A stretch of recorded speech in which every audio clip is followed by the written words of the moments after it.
Hello दोस्तों, नमस्कार, जय हिंद। स्वागत करता हूं अपने यूट्यूब चैनल विंग लर्नर में। कृपया वीडियो को देखने से पहले लाइक एवं सब्सक्राइब अवश्य कर दें। आज करंट अफेयर्स 2 अप्रैल की आज की करंट अफेयर्स के बहुत महत्वपूर्ण प्रश्न आपके के आया हूं मैं, जो आपके आगामी प्रतियोगी परीक्षाओं के लिए बहुत ही महत्वपूर्ण साबित होगी। चलिए बढ़ते हैं पहले प्रश्न की ओर। पहला प्रश्न है आपका, 1 अप्रैल 2021 को आरबीआई का कौन सा स्थापना दिवस मनाया गया है? दोस्तों, 1 अप्रैल 2021 को RBI reserve bank of India का कौन सा स्थापना दिवस मनाया गया? दोस्तों, इसका सही उत्तर होगा, वो देखेंगे 86वां, यानी कि 86वां स्थापना दिवस आरबीआई का मनाया गया। यहाँ पर देखेंगे आरबीआई से रिलेटेड यहाँ पर कुछ प्रश्न हैं, उनको देखेंगे। दोस्तों, भारत में जितने भी बैंक होते हैं उन्हें आरबीआई रेगुलेट करता है। और आरबीआई की फुल फॉर्म की बात करें, रिजर्व बैंक ऑफ इंडिया। स्थापना कब होती है इसकी? 1 अप्रैल 1935 ईस्वी को स्थापना हुई थी इसकी। मुख्यालय मुंबई महाराष्ट्र में है। गवर्नर वर्तमान में जो इसके गवर्नर हैं वो शक्तिकांत दास हैं। और वर्तमान में आरबीआई के 4 डिप्टी गवर्नर, ये एम राजेश्वर राव। कौन है? एम राजेश्वर राव भी आपके गवर्नर हैं। चलिए बढ़ते हैं अगले प्रश्न की ओर। अगले यहाँ पर आरबीआई के बारे में कुछ और चीजें हैं, वो देखेंगे। भारतीय रिजर्व बैंक का राष्ट्रीयकरण कब किया गया था? तो ध्यान रखना, 1 जनवरी 1949 ईस्वी को आरबीआई का राष्ट्रीयकरण किया गया।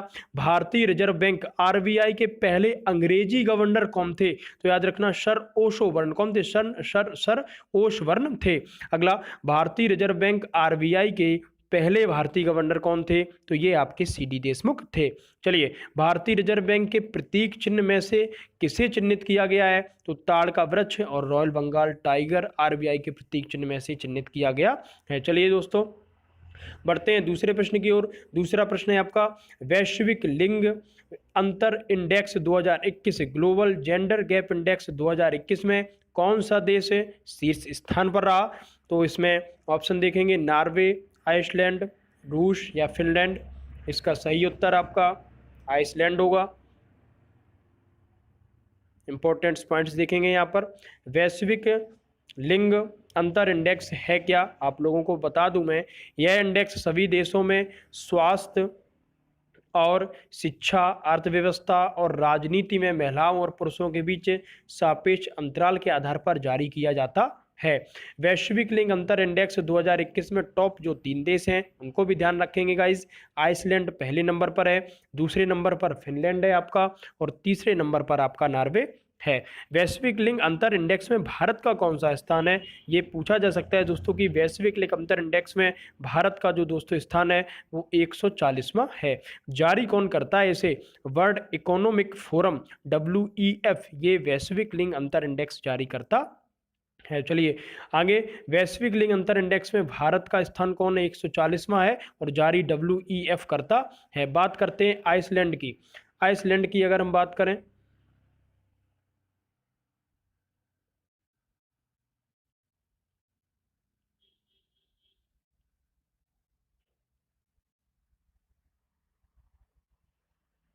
जी दोस्तों, अगर हम आइसलैंड की बात करें तो यहाँ पर देखेंगे, आइसलैंड यूरोप महाद्वीप में स्थित है। आइसलैंड कहाँ स्थित है? यूरोप महाद्वीप में स्थित है।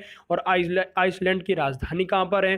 तो रिकजेविक है, ये आइसलैंड की राजधानी है। और आइसलैंड की करेंसी कौन है? आइसलैंडिक क्रोना, ये आइसलैंड की आपकी करेंसी है। चलिए आगे, आइसलैंड के राष्ट्रपति देखेंगे, गुडनी जोहानसन, ये आइसलैंड के राष्ट्रपति हैं।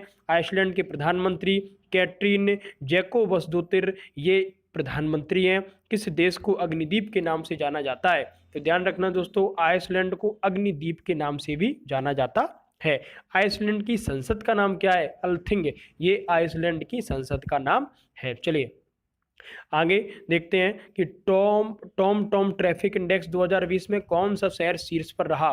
तो टॉम ट्रैफिक इंडेक्स 2020 की जो रिपोर्ट आई थी उसमें Moscow global fire power index 2021 में कौन सा देश शीर्ष पर रहा? वो है आपका अमेरिका। तो टॉम ट्रैफिक इंडेक्स 2020 में कौन सा देश शीर्ष पर रहा था? मॉस्को। और ग्लोबल फायरवर्क्स इंडेक्स 2021 में कौन सा देश शीर्ष पर रहा था? अमेरिका। और फीफा रैंकिंग 2020 में कौन सा देश शीर्ष पर रहा? ये बेल्जियम है। वहीं ICC T20 रैंकिंग में कौन सा देश शीर्ष पर रहा था? वो आपका इंग्लैंड होगा। तो ये आप याद रखना, टॉम में मॉस्को है, ग्लोबल में आपका अमेरिका है, फीफा में बेल्जियम है आपका, और ICC में आपका इंग्लैंड है। चलिए अगले प्रश्न की ओर बढ़ते हैं। तीसरा प्रश्न आपका ये रहा, 1 अप्रैल 2021 को उड़ीसा का कौन सा स्थापना दिवस मनाया गया? तो गाइज इसका जो सही उत्तर होगा वो होगा आपका 85वां 85वां स्थापना दिवस उड़ीसा ने मनाया 1 अप्रैल 2021 को। देखेंगे यहाँ पे उड़ीसा राज्य की स्थापना 1 अप्रैल 1936 ईस्वी को हुई थी। और उड़ीसा के स्थापना दिवस को याद रखना उत्कल दिवस भी कहते हैं दोस्तों। क्या कहते हैं? उड़ीसा के स्थापना दिवस को उत्कल दिवस के नाम से भी जानते हैं। उड़ीसा की स्थापना कब हुई थी? 1 अप्रैल 1936 ईस्वी को स्थापना हुई। राजधानी सबको पता होगी भुवनेश्वर में इसकी क्या राजधानी स्थित है। और मुख्यमंत्री की अगर बात करें तो नवीन पटनायक जो बीजू जनता दल पार्टी से हैं, ये नवीन पटनायक यहाँ के मुख्यमंत्री हैं। और उड़ीसा के गवर्नर की बात करें तो गणेशी लाल ये उड़ीसा के गवर्नर हैं। उड़ीसा के मुख्य न्यायाधीश की बात करें तो एस मुरलीधर ये उड़ीसा के मुख्य न्यायाधीश हैं। एक प्रश्न भी पूछा जाता है, किस मंदिर को काला पैगोडा के नाम से, ब्लैक पैगोडा के नाम से जानते हैं? तो कोणार्क सूर्य मंदिर। अच्छा, कोणार्क सूर्य मंदिर भी आपका उड़ीसा में स्थित है। उड़ीसा के हवाई अड्डे देखेंगे, बीजू पटनायक अंतर्राष्ट्रीय हवाई अड्डा भुवनेश्वर में है। झारसुगुडा हवाई अड्डा ये भी, और थिरुवाली हवाई अड्डा ये भी आपके दोनों रायगढ़ में स्थित हैं।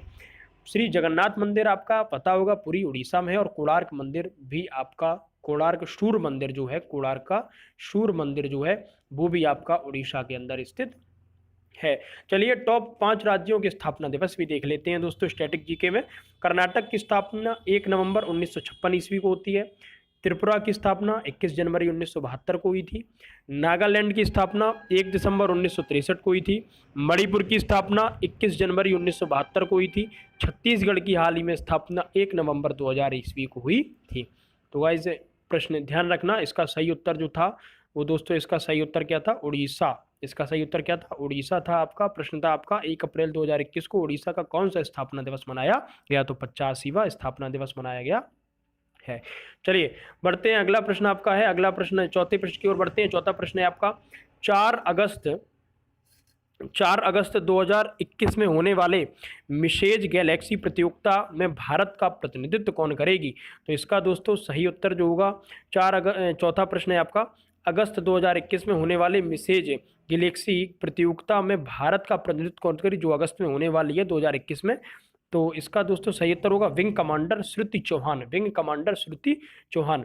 देखेंगे यहाँ पे मिसेज गैलेक्सी प्रतियोगिता ये है क्या? विवाहित महिलाओं के लिए होने वाली फैशन प्रतियोगिता है जिसको हम कहते हैं मिसेज गैलेक्सी प्रतियोगिता। इसका आयोजन कहाँ पर होगा? इसका आयोजन अगस्त 2021 में शिकागो यानी कि अमेरिका में एक शहर है शिकागो, वहाँ पर होगा। आगामी खेल प्रतियोगिताएं भी देख लेते हैं। 2022 में होने वाला जो 22वां फीफा विश्व कप का आयोजन होगा वो मैंने बताया था कतर देश में होगा।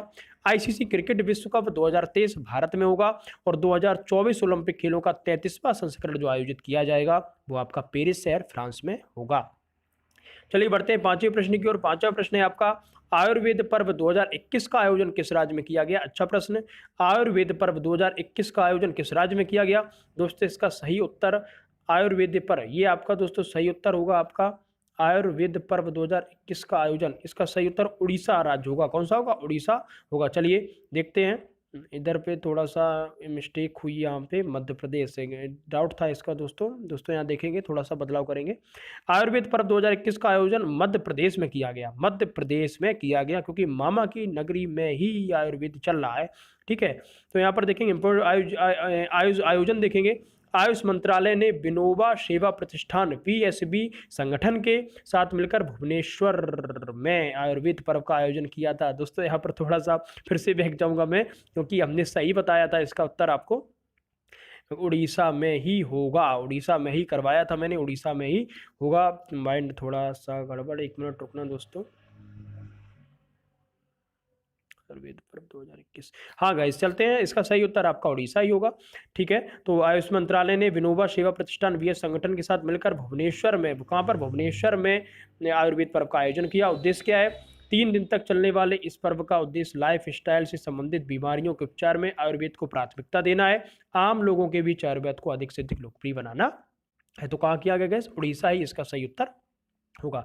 टॉप 5 महोत्सव भी देख लेते हैं। मैंने आपको बताया था हैरात त्योहार कहाँ का है? जम्मू कश्मीर का है। काला नमक चावल महोत्सव उत्तर प्रदेश का है, बताया था। स्वर्णिम अंतर्राष्ट्रीय शिवरात्रि मेले हिमाचल प्रदेश में। गुड़ महोत्सव भी आपका उत्तर प्रदेश में मनाया गया। बढ़ते हैं छठवें प्रश्न की ओर। छठवां प्रश्न है आपका, वर्ष 2021-20 का 30वां सरस्वती सम्मान किसे दिया गया? अच्छा प्रश्न है। तो इसका दोस्तों सही उत्तर होगा डॉक्टर शरण कुमार लिनबाले, इनको 30वां सरस्वती सम्मान से पुरस्कृत किया गया है। तो ये पुरस्कार किसके द्वारा दिया जाता सरस्वती सम्मान? तो याद रखना के बिड़ला फाउंडेशन के द्वारा दिया जाने वाला साहित्य पुरस्कार है। यह सम्मान प्रतिवर्ष संविधान की 8वीं अनुसूची में दर्ज भाषाओं में प्रकाशित उत्कृष्ट साहित्यिक कृति को दिया जाता है। सरस्वती सम्मान की शुरुआत बता दें आपको 1991 में हुई थी, और पहला सरस्वती जो सम्मान था वो डॉक्टर हरवंश राय बच्चन को उनकी 4 खंडों की आत्मकथा के लिए दिया गया था। यहाँ पर देखेंगे 29वां सरस्वती सम्मान किसको दिया गया था? अभी प्रश्न कुछ दिन पहले कराया था, 29वां मिला था वासुदेव मोही को उनके 2012 में प्रकाशित हुए लघु कथा संग्रह चेकबुक के लिए दिया गया। अच्छा, वहीं जो 30वां इनको मिला है, किसको मिला? डॉक्टर शरण कुमार लिम्बाले को 30वां। तो ये किसके लिए दिया गया? मराठी उपन्यास सनातन के लिए दिया गया। और 29वां किसके लिए दिया गया? ये सम्मान वासुदेव मोही को किसके लिए? चेकबुक के लिए दिया गया था। चलिए कुछ और पुरस्कार देखेंगे। शांति का नोबेल पुरस्कार 2020 किसको दिया गया? वर्ल्ड फूड प्रोग्राम WFP जिसको बोलते हैं। अर्थशास्त्र के क्षेत्र में नोबेल पुरस्कार 2020 किसे दिया गया? पॉल मिलीग्राम और रॉबर्ट विल्सन को। Champion publisher of the year 2020 का खिताब किसे सम्मानित किया गया? द हिंदू ग्रुप को दोस्तों। और Dada Saheb Phalke international film festival 2021 में बेस्ट अवार्ड अक्षय कुमार ने जीता हुआ है। तो दोस्तों बढ़ते हैं अगले प्रश्न की ओर। RBI ने बेस रेट को 15 बेसिस पॉइंट्स में घटाकर कितना कर दिया? तो RBI ने बेस रेट जो बढ़ी हुई थी 15 बेसिस पॉइंट्स को घटाकर, ये आपका पहले 8.51 था, अब कर दिया गया है 7.81% कर दिया है। चलिए दोस्तों बढ़ते हैं 8वें प्रश्न की ओर। महाराजा छत्रसाल कन्वेंशन सेंटर का उद्घाटन किस राज्य में किया जा रहा? महाराजा छत्रसाल कन्वेंशन सेंटर का उद्घाटन दोस्तों, ये आपके 4 ऑप्शन रहे, ये किया जा रहा है आपका मध्य प्रदेश मामा की नगरी में। ये इसका सही उत्तर होगा मध्य प्रदेश। चलिए देखते हैं यहाँ पे पर्यटन और संस्कृति राज्य मंत्री स्वतंत्र प्रभार जो है, तो पर्यटन मंत्री कौन है? प्रहलाद सिंह पटेल हैं।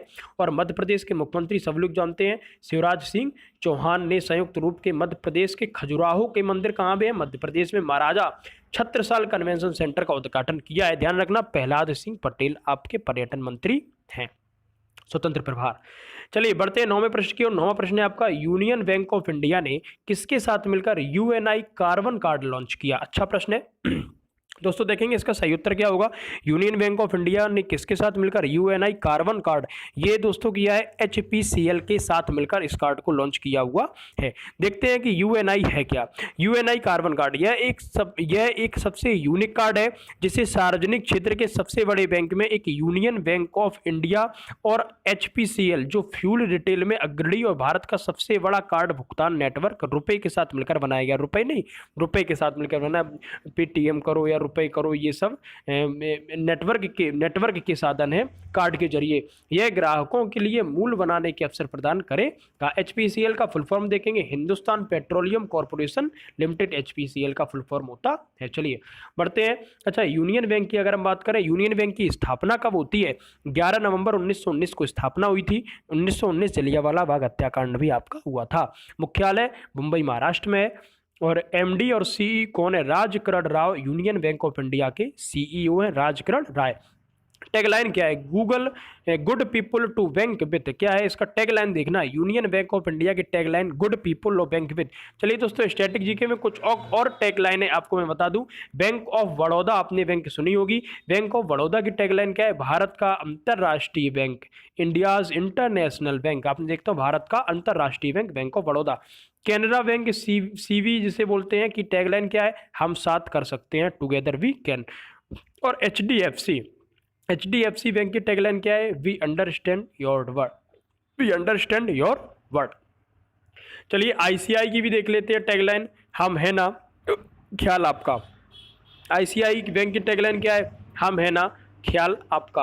और यूनियन बैंक ऑफ इंडिया की टैगलाइन क्या है? अच्छे लोगों के साथ बैंक, अच्छे लोगों के साथ bank, good people of bank with. ये आपकी टैगलाइन थी। चलिए बढ़ते हैं लास्ट प्रश्न की ओर। कृपया अगर हमारा वीडियो आप लोगों को अच्छा लग रहा हो तो प्लीज़ वीडियो को लाइक अवश्य कर दें। और अगर चैनल सब्सक्राइब अभी तक आपने ना किया हो तो प्लीज़ हमारे चैनल को सब्सक्राइब अवश्य कर दें, ठीक है, जिससे आपको आगे के नोटिफिकेशन भी आपको मिलते रहेंगे। बेल आइकॉन भी दबा दें आप लोग। चलिए बढ़ते हैं लास्ट प्रश्न की ओर। केंद्रीय मंत्रिमंडल ने खाद्य प्रसंस्करण उद्योग के लिए कितने करोड़ रुपए की उत्पादन से जुड़ी प्रोत्साहन योजना PLI को मंजूरी दी है? दोस्तों इसका जो सही उत्तर होगा वो होगा आपका 10,900 करोड़ रुपए की हाल ही में मंजूरी दी गई है खास प्रसंस्करण उद्योग के लिए। देखते हैं यहाँ पे स्टैटिक जीके में, केंद्रीय मंत्रिमंडल ने घरेलू कंपनियों को मजबूत करने के लिए 10,900 करोड़ रुपए के परिव्यय के साथ खाद्य प्रसंस्करण उद्योग जैसे FPI के लिए उत्पादन से जुड़ी प्रोत्साहन योजना FPI production linked invention scheme PLI को मंजूरी दे दी है 10,900 करोड़ के लिए। ठीक है दोस्तों, तो ये आज के प्रश्न थे आपके पेपर की दृष्टि से, सारे के सारे महत्वपूर्ण प्रश्न थे। कल आपको नए प्रश्नों के साथ में, नई ऊर्जा के साथ में मिलते हैं। तब तक के लिए नमस्कार दोस्तों, जय हिंद।